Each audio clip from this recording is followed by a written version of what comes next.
They sit across from someone they love, coffee cooling between them, and the conversation flows like a gentle stream. Words rise and fall in perfect cadence. A story about the day, a small joke, a nod at the right moment. Everything appears effortless. Yet beneath the table, a foot taps softly, almost imperceptibly, counting heartbeats that refuse to slow. Look closer. The smile arrives on time, but it lingers half a second too long, as if held in place by invisible thread. The eyes meet, then slide away, returning only when it is safe. There is artistry in this performance, years of quiet practice.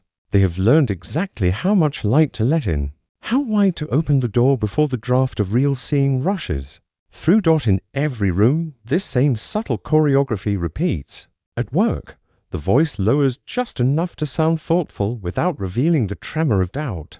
With friends, laughter comes quickly, generously, shielding the parts that still ache from old wounds.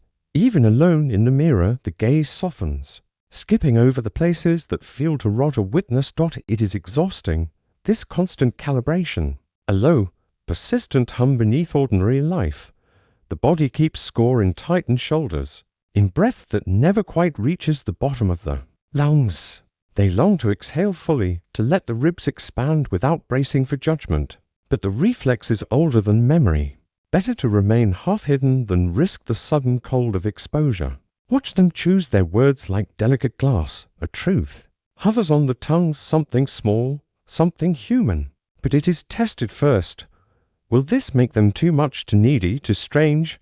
Most often, it is swallowed back down, dissolving into the familiar ache of things left unsaid. The moment passes, the conversation moves on. No one notices the tiny death that just occurred inside a chest.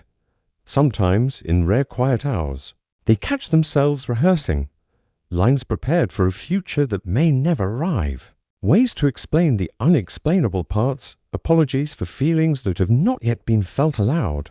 The mind spins stories of how it will finally be safe to speak, how one day the right person will appear and the mask will simply fall away. But the day never comes because the fear is clever.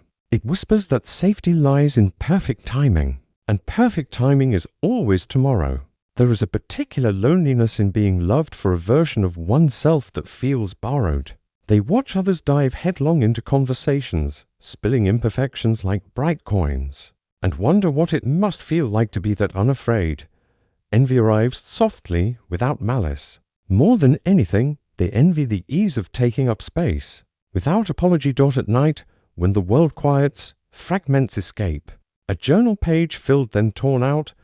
A text message typed, hovered over, deleted. A song played on repeat because the lyrics say what the voice cannot. These are the small rebellions, the places where the real self presses against the seams, testing for weakness, and still, the mask stays in place, not because it is comfortable. It has long since chafed, but because removing it would mean standing naked in the light of another's gaze. And the body remembers what the mind tries to forget, the ancient equation.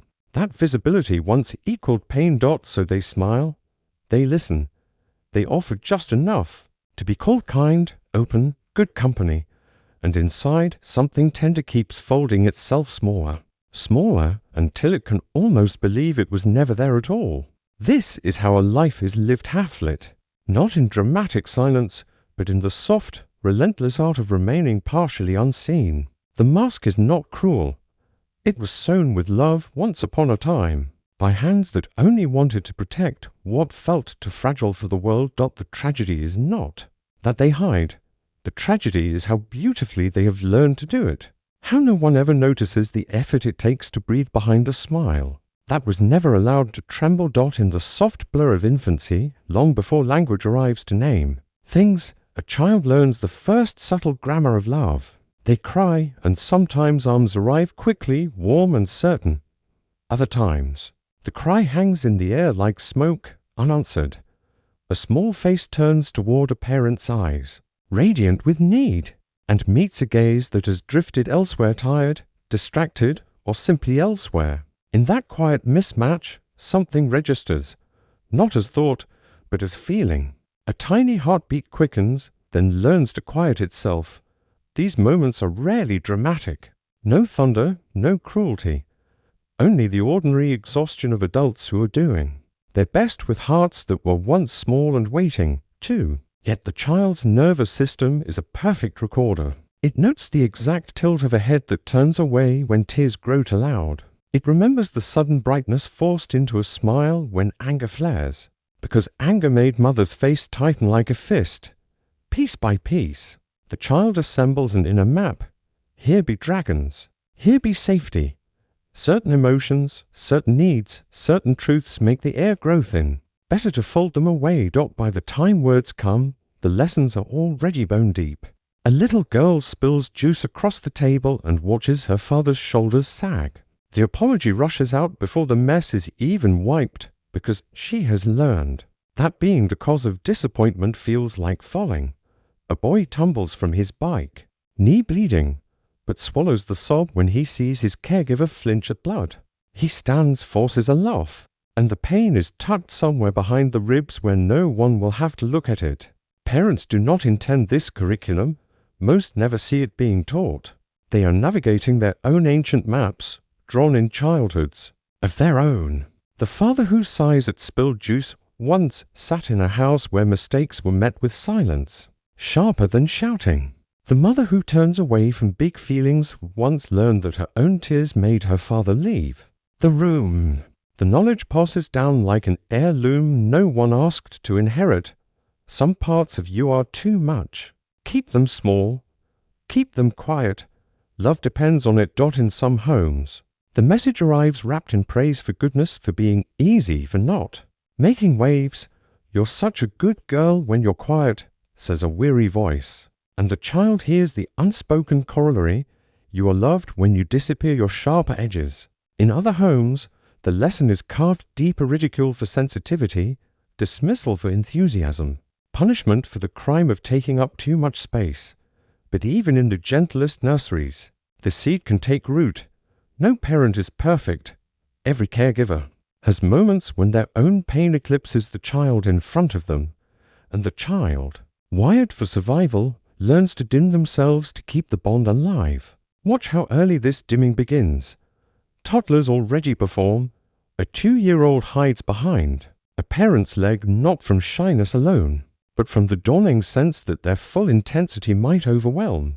Preschoolers start editing stories, leaving out the parts where they felt scared or furious, because those parts made the listener's face go still.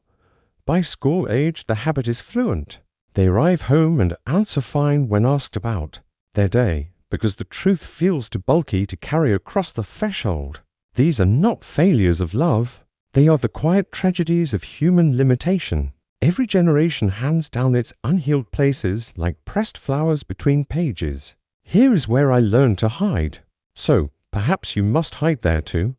The fear of being truly seen is not born in a single wound, but in 1,000 small absences, the moments when a child reached out with their whole trembling self and met only part of another. And so the pattern begins, the slow, loving construction of a self that is acceptable, contained, safe to love. The real self does not vanish. It simply learns to live underground in the dark, where the air is thin but predictable. Roots twist around the original instruction. If they see all of you, they might leave. Better to offer a curated version, beautiful and unbreakable. Years later, in adult bodies, people will search for the source of their inexplicable caution. They will wonder why intimacy feels like standing at the edge of a cliff. But the body remembers what the mind has forgotten the first time a heart learned. That full visibility could equal abandonment. The fear is not imagination, it is memory, wearing the disguise of caution. This is how the fear takes hold, not with a scream, but with a sigh, not with a slammed door, but with a gaze that drifted away at the exact moment it was needed most. In those soft, ordinary betrayals, a child decides that some parts of the soul are better kept in shadow. The mask begins as survival. Long before it becomes prison, it is protection, and the heart, tender and clever, learns to love from behind it, believing this is what love requires. In the quiet architecture of the brain, concealment is not a choice, it is a reflex, ancient and precise, when a person anticipates being truly seen. The amygdala stirs first a small almond-shaped sentinel deep in the temporal lobe. It does not wait for conscious thought. Long before words form, it scans the face across the table for micro-movements, the slight tightening at the corners of the mouth, the flicker of withdrawal in the eyes. These are the same signals that once meant danger in a childhood living room. The body does not distinguish between then and now. Threat is threat. Heart rate rises. Breath shallows. Cortisol seeps into the bloodstream like ink in water. All of this happens beneath awareness. A silent alarm that says, adjust, soften, deflect. The prefrontal cortex, home of nuance and language, receives the message secondhand and begins its familiar work, crafting sentences that reveal just enough to seem open, never enough to wound. Psychologists call this the vulnerability paradox. Human beings are wired for connection. Attachment is the original survival strategy. Infants who bond securely live longer. Yet the same nervous system that craves closeness learns. Sometimes in the space of a single withheld glance, the closeness can burn. John Bowlby observed it decades ago. When early caregivers are inconsistently available, the child develops an internal working model that says, if I show too much need, I may be left. Mary Ainsworth saw it in the strange situation, the avoidant child, calm on the surface, heart racing when mother returns, turning away not from indifference but from terror of the feeling that surges when the bond is reoffered. Brené Brown's research maps the next layer, shame. Not guilt I did something bad, but shame I am bad. Shame requires secrecy to survive. It thrives in the dark corners where the full self is stored. Neurobiologically, shame activates the same regions as physical pain, the anterior cingulate. Cortex lights up, the insular registers disgust turned inward. The brain treats social rejection like a threat to life itself, because for most of human history it was. To be cast out was to die. Better to hide the unacceptable parts than risk exile. Polyvagal theory adds another lens. Stephen Porges describes how the ventral vagal complex, the social engagement system, shuts down under perceived judgment. The eyes avert, the voice loses its warm prosody, the face freezes into the mask that smiles. Meanwhile, the sympathetic branch mobilizes quietly, muscles tense for flight that never comes.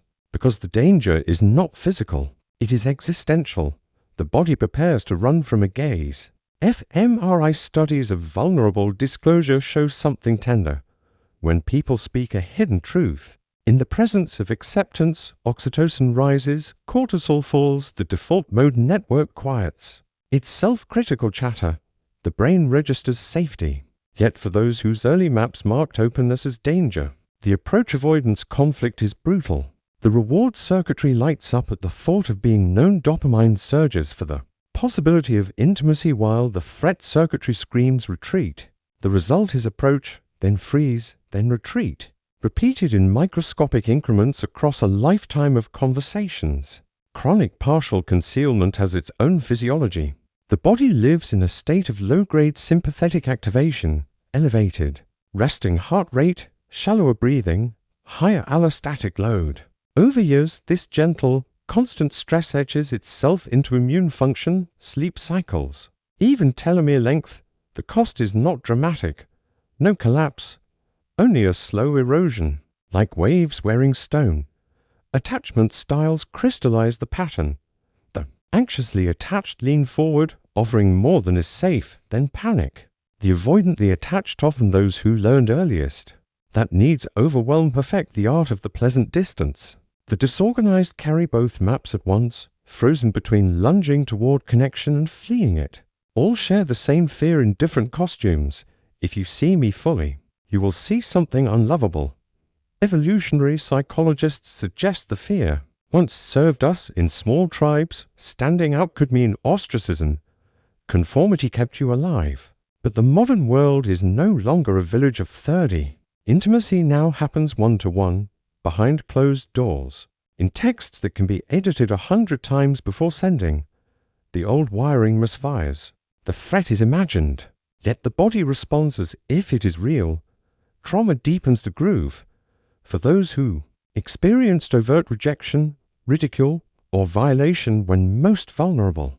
The fear of being seen is not abstract. It is memory in the tissues. The hippocampus encodes the moment.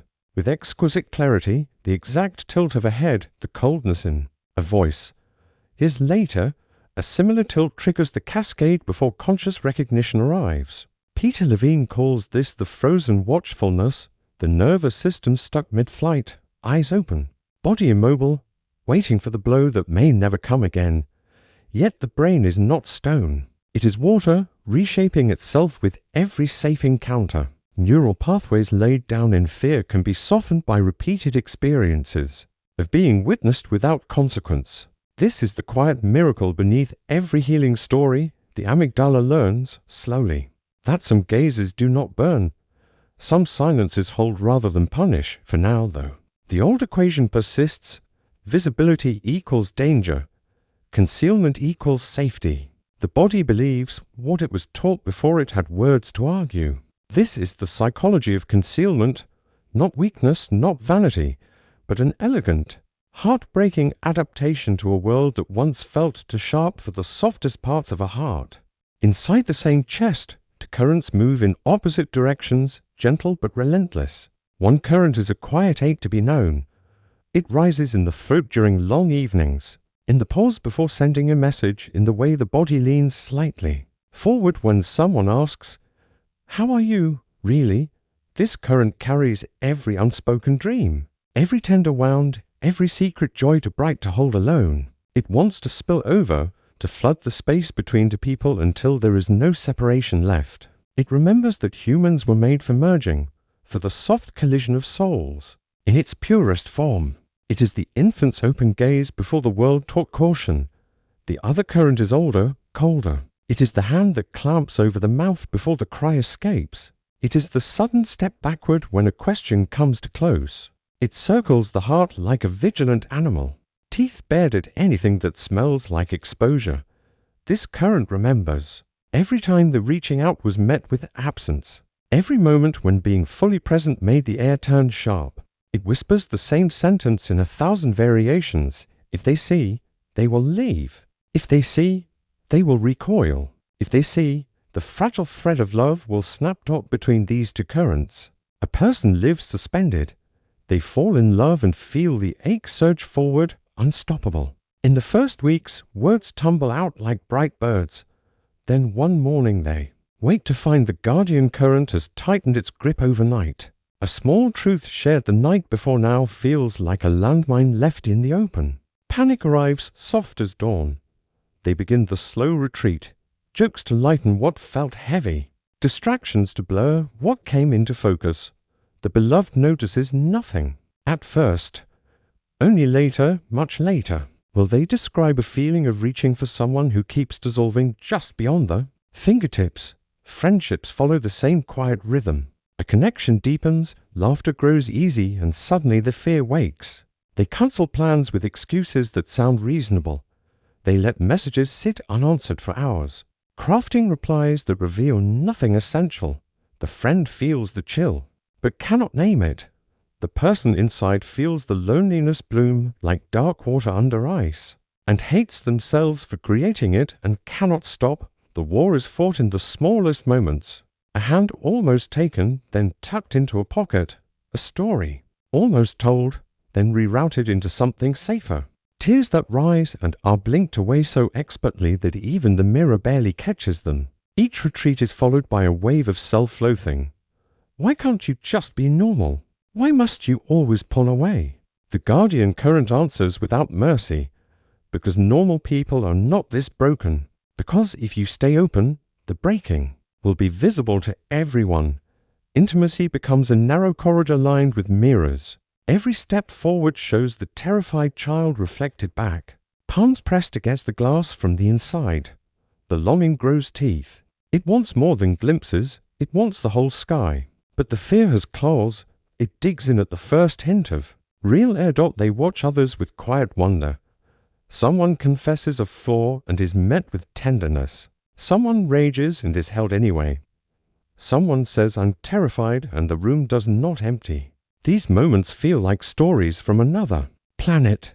The heart leans toward them like a plant toward light, then recoils, burned by its own longing. Loneliness settles in the bones, not the loud, dramatic kind, but the slow, mineral kind that becomes part of the structure they are surrounded by. People who love them, yet the love lands on the mask and slides off like rain on stone. The real self, curled tight beneath layers of careful presentation, starves in silence. Nights are spent replaying conversations, searching for the exact moment the retreat began, mourning the closeness that almost was.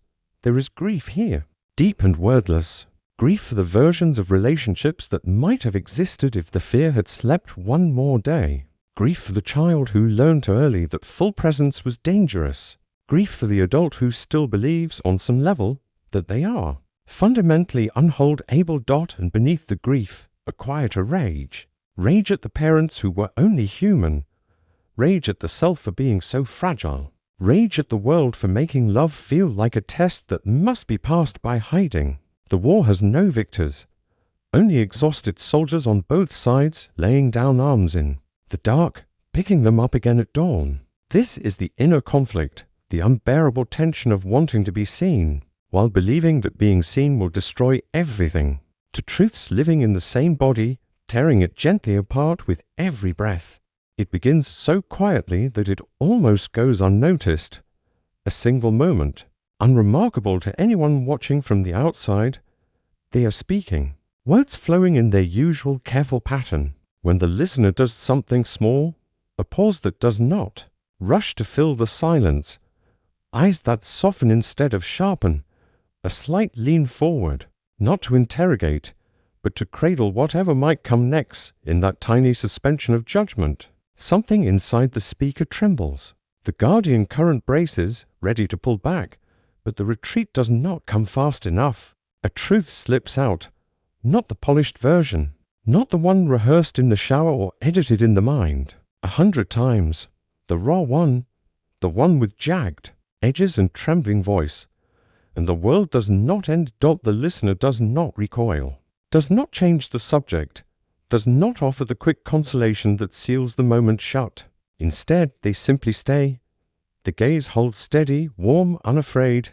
There is no fixing, no minimizing, no sudden distance, only presence, a soft, unwavering presence that says, without words, I see this part of you, and I am still here. In that instant, the ancient equation wavers. Visibility did not equal abandonment.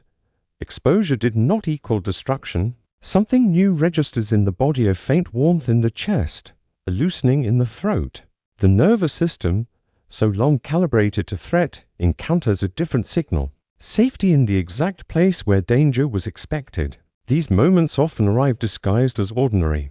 A therapist who does not flinch when the ugliest memory surfaces. A friend who hears the confession of envy or rage and answers with their own. A lover who witnesses a breakdown in the kitchen at 2 a.m. and simply wraps arms around the shaking without asking it to stop. A stranger on a train who listens to a halting story and nods as if it is the most natural thing in the world to be human and unraveling each time. The crack widens a little more.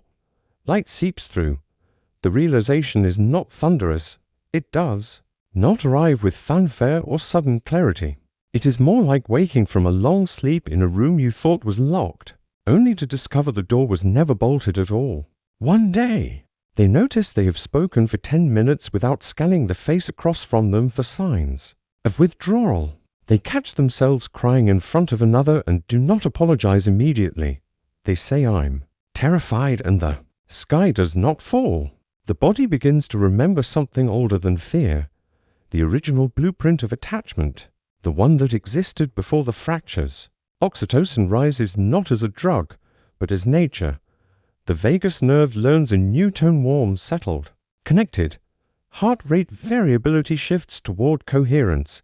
For the first time in years, breath reaches the bottom of the lungs without effort. They start to recognize the pattern. Every time they risk a little more and are met with steadiness. The guardian current loses a fraction of its certainty. It does not vanish. It never will entirely. But it grows tired. The muscles that once clenched at the thought of depth begin to release, millimeter by millimeter. There is grief in this realization too. Grief for all the years spent bracing against a blow that rarely came. Grief for the closeness that was forfeited out of terror. But the grief is softer now, held in a larger container. It no longer has to be hidden. Most beautiful of all is the quiet discovery that being seen does not require perfection. The listener did not love the curate itself more, they loved the trembling, imperfect one exactly as it was. The fear was right about one thing. The real self is too much for some, but it was wrong about the cost. Some hearts are large enough to hold the entirety without breaking. Some gazes are tender enough to meet the raw places without turning away. In a crowded cafe, they laugh at their own clumsiness and do not rush to explain it away. In a text thread, they admit exhaustion instead of "I'm fine." In the dark of a bedroom, they whisper the fear that has lived under the bed since childhood. And the arm around them tightens not in pity, but in recognition. The crack of light is not a single event. It is a series of small, repeated allowances, each one a quiet revolution inside the ribs.